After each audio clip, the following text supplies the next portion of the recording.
Matthew, Marco, Luca, Johann, Ron, Jan, Rom, Corinto, Min, Bar,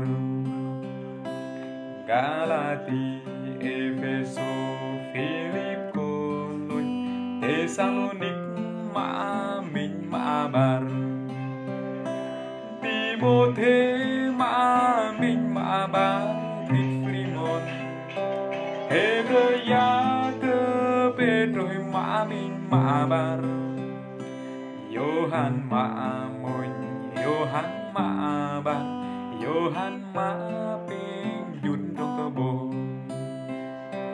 Matthew, Marco, Luca, Johann, Ron, Jan, Rom, Corinto, Min, Bar, Galati, Efeso, Philip, Cologne, Thessalonica, Min, Bar, Timothy, Min, Bar, Philemon, Hebrew, Pedro, Min, Bar, Johann, Min, Johann, Bar, Johann, Ping, Jun, Dr. Bo,